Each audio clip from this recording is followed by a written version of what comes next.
Following Germany's elimination from the World Cup, manager Julian Nagelsmann has spoken out. He said if you exit after the first stage, it's not enough for German football. This is now the third elimination in a row, so we are not part of the first-class teams anymore. I am disappointed. Joshua Kimmich also had this to say: we deserved to be eliminated. We struggled badly in all three matches against teams that aren't world-class. It wasn't the coach, it wasn't the media, it wasn't the referee, it wasn't the opponent. It was just us.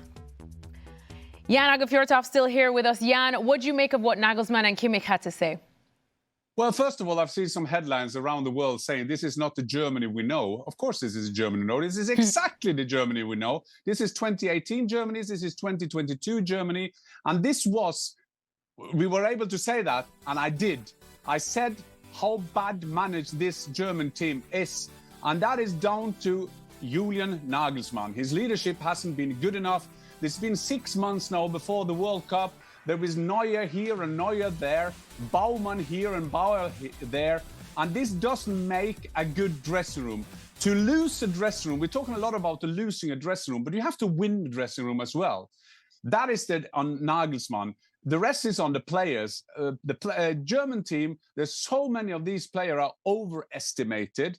And this is the same country, this is the same football nation that's criticized the French league, where they only have one team who is winning. Well, that's the case also in Bayern and in Germany and in the Bundesliga. They won it like 12, 13 times. You had Leverkusen inside. Why is that important? Is that because you don't create top players? And if you see in that team, you see the lack of balance of different players. I mean, the defense, when you saw the goal Paraguay scored against Ta and Rüdiger, I mean, in all respect to Cieso, but he's a small guy who get across, standing all on his own, heading in 1-0. And I think that is just a symbol of how bad the German national team are at the moment. And I saw some pundits, some German pundits, some former greats in football saying that this team, they had a chance to win the World Cup. I mean, I was 100% clear, and you know that I have the proof that this is going to be the biggest disappointment of the World Cup. And now Germany go home in shame. Sorry to be that critical.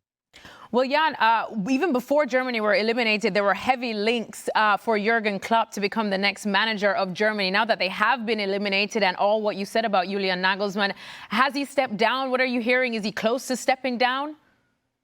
Well, you know, right after the game, I was following all the interviews on all the different channels. I mean, the guy won't resign, and there are reasons for that. I would say there are 14 million reasons for that, because he got another contract lasting for 2 years, so that he gives away a card. What he did say is that I won't go away, I won't run away. The German FA have to kind of make that decision. They came with a statement, that their president came with a statement. They say, we're going to sit down with Rudi Völler and Julian Nagelsmann and see what was going wrong. The problem is that it's gone wrong since 2014, 12 years ago, and you never see any progress. I don't think Julian Nagelsmann will resign. I'm not sure that the German FA think that they can afford that. But what we do know is that this process have started, and if Jürgen Klopp is available, he is at Red Bull at the moment, but if he's available, he is, I mean, can you find a better national coach or a Bundestrainer, as they say in Germany? He can unite, he can heal German football. I mean, he will get more popular than the Chancellor, not very hard, by the way. After, did you see that thing? They got eliminated, and their Chancellor, their Prime Minister, made a tweet and said, fantastic, I'm so proud of your performance in this game. You are made all Germans proud. So I don't think it's going to be hard for Jürgen Klopp to be Chancellor and national coach. Drama, drama, drama. Stevie, do you agree with what Joshua Kimmich had to say about how it's not the refs, it's not the manager, it's not the opponents, the players only have themselves to blame? Well, I think at the end of the day, a lot of what he says is right. Yes, there's no question the manager has to take some of the flack.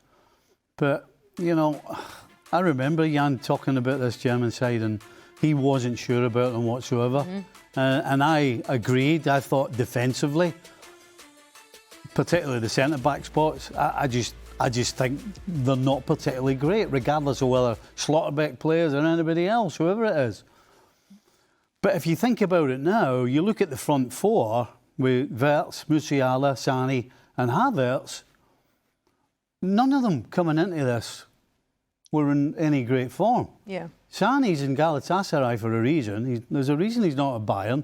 Wirtz has had a horrible season at Liverpool. Musiala's been out for how long? With a terrible injury. And you've got Kai Havertz, who's not really a centre-forward, or certainly not a first-choice centre-forward. So you've put all your eggs in a basket of these four guys going forward, and then you wonder why they can't break anybody down. So, yeah, all round, not good enough. Not good enough. But Jan, you are always good enough, and we're going to let you go and enjoy what has been a brilliant day for Norwegians everywhere. Thank you so much, Jan. All right, well, make sure to join ESPN FC tomorrow morning at 9 a.m. on ESPN News.